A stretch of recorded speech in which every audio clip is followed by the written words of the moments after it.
Okay, I got it. Thanks. Meanwhile, I was hungry. What should I do? Are there any restaurants like in Turkey? Yeah, it is. Yeah, the biggest problem in the US is the food, because in Turkey you're gonna pretty much all the food is we consider halal, and here number one we do just if the halal or not halal. Okay, so we look for the halal restaurants. And there are some apps. If you in the Google, if you search halal restaurant, it will tell you if there's anything. There are two halal like a stores, like a markets, meaning they say halal products or halal restaurants. If you are coming to New York is the best place. Usually you will find halal food pretty much everywhere, or San Francisco, Washington, DC. If you come small places, you have less chance. At that time, let's say you go to McDonald's. Okay, this is McDonald's everywhere. Okay, Burger King is a fast food restaurant. You cannot eat everything over there. Okay, so all we do is just we order just fish sandwich you order, or vegetable, and that's about it. And there's not much you can order. You know, so food is the big big issue. And but compared to the past, right now it's much easier. You know. There are some bakeries, and then you can go bakery places. There's a donut shops, you know, for the if you come, you get Dunkin' Donut, and they have like a sweet donut in Turkish. We have something like that. I'm not sure. Think like a açma, but sweet. Okay. I'm sure in Turkey they have it. Okay. Yes. Açma is extremely sweet, so it's like those places. And if you go any restaurant, just make sure that just it's halal or you get the ingredients. Okay, so like halal and all those things, and you ask it. If they don't know, they just I don't eat the meat. You tell them I am vegetarian. You don't have to mention about the details because they don't care. As long as if they don't know, let's say you went to a restaurant, you say, "Oh, this meat halal." If he says, "Oh, what does it mean?" Oh, don't worry about it. Then you just mention that I am vegetarian or fish. Okay, thank you. Okay, so and other question: what should I do when I am sick? Do I pay extra for hospitals?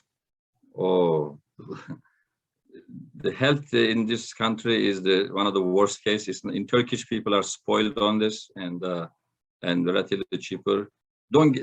Number one, the best answer to don't get sick. Okay. Okay. So once you get into the hospitals and all those things, it's extremely expensive. And if you have insurance and stuff, it's better to settle up those ones. Make sure that you have insurance; they cover something before coming. However, worst comes worst, what happens is that there are it's good to have a carrier common pain killers like ağrı kesici. You just here we bring some with you is better. If not, there are pharmacies here. There's pharmacy called like CVS, Walgreens, and these are the common all over the places. Even Walmart has it in pretty much every corner. They're very common. And then you just go there are sections and try to get based on what is your sickness, and then you try to get a medicine from that. That's the easiest way. But if you need, your first choice is not to see a doctor. Okay. Okay. So this is unless emergency or something. But I'll tell you some there is something called urgent cares. It's now hospital. It's like maybe in Turkish version, maybe sağlık ocağı you can say, but urgent care they say. Okay. Yes. You just go, and if you don't have the insurance, you pay upfront. That's not still cheap, but they will treat you. Okay. Depends on your sin. But your hospital emergency is your last resort. Okay. When you go to hospital, there's one law in the United States. Okay. Yes. In a hospital, when you go to hospital, they have to treat you if you go to emergency. So it doesn't matter you're a foreigner or not foreigner, whoever it is. You just tell them, I feel bad, but when you're sick, you have to make sure a little bit exaggerate your sickness. Yes, so emergency. So when you go there, you tell them, okay, your things, and when the time comes, you tell them you'll pay cash, okay, or whatever is the payment come, but don't talk about it. It's just the money issues first. And then at the end, you don't have to pay anything. Meaning, you say you don't have money. Yes. Okay, so you got don't have money, and you just not at the beginning, however. Okay. Okay. But whether you have money or not money, they cannot deny your treatment. So worst case, if it's under emergency, and they had to treat you, and but after they release you, they get your information and stuff, and you will have. I mean, they are going to ask your money later on. You're going to have some issues, problems, but at the end of the day, you will get it. But you can also negotiate later on. Just tell them, oh, let's say they're going to give you $10,000 bill. You tell them, okay, I can only pay $100 or something right now, or $50. Those things, because they don't have a choice. This is the law that not everybody knows, especially if you go emergency, if they don't treat you, and automatically they put this, and you can sue them. Okay, thank you. And other question, how possible is it for someone who graduate from university in Turkey to work in America? For the person who graduated into, especially like for engineering and other subjects, except the law school and the medicine, everything else, everyone can work.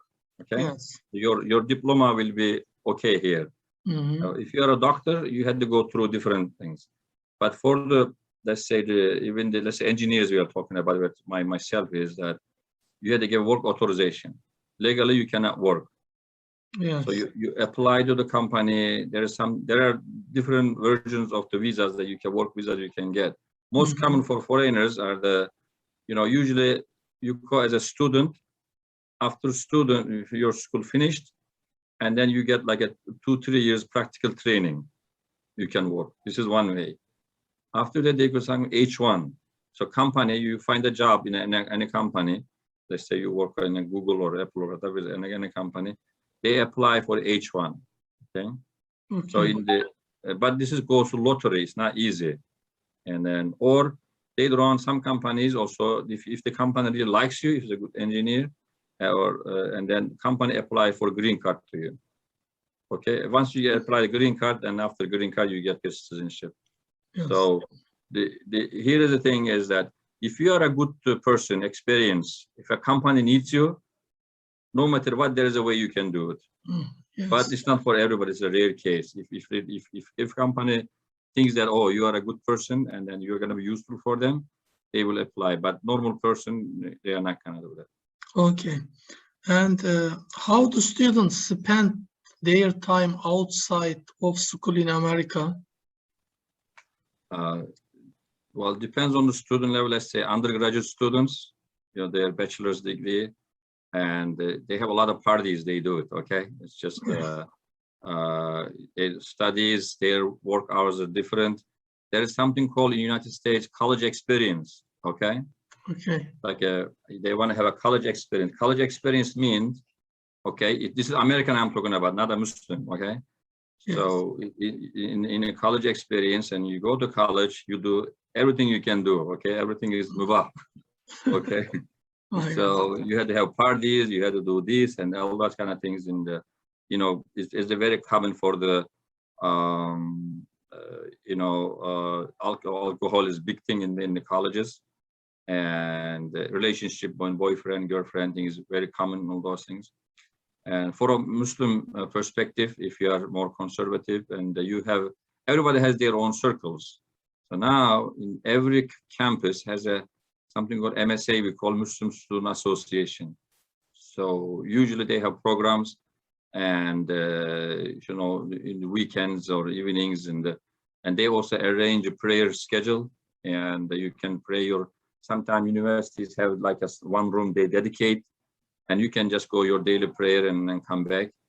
And but most people, and especially Friday evening and Saturday evening, is a party and those things. If somebody studies in a Friday afternoon or something, then it's not common. It's very rare. Therefore, some professors, they give a homework. Homework is a Friday. Deadline is Friday midnight.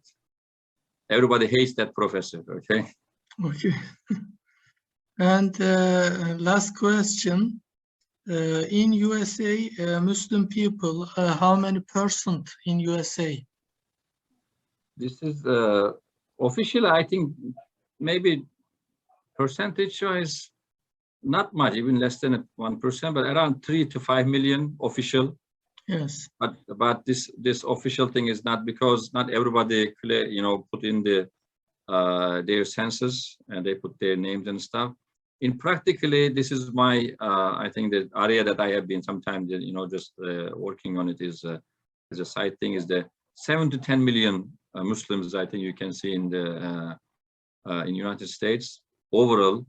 And for example, in New York, I think you have almost 1 million Muslims you can see, and some sections in the in New York, like Brooklyn, there are Muslim neighbors, a lot of Muslims from different countries. From there, for example, there are Bangladesh people, Pakistani people, Arabs. There are sections where the Arabs are, there are Yemeni people, and then there's in New Jersey there are Turkish people, and so for California there are a lot of foreign Chinese, but they are not Muslims. So from the converted Muslims, there are a lot of converted Muslims as well, and for the for in our place, where San Francisco Bay Area, we have about, we think it's about 5% is Muslim, I think, in that area. So the Muslim population in the USA increasing in threefold. One is the immigrants, just like us, people coming and for education and they don't go back. Yes. Okay. Second, they got married. They have Muslim people, they have more kids than average American usually. So their population increases. Third one is a lot of people become a Muslim. Okay. So despite there is not much, for example, dawah happens, but a lot of new Muslims happens. Okay, I got it. Thank you. Mm-hmm. Thank you for joining us. May Allah bless you. Thank you. Thank you.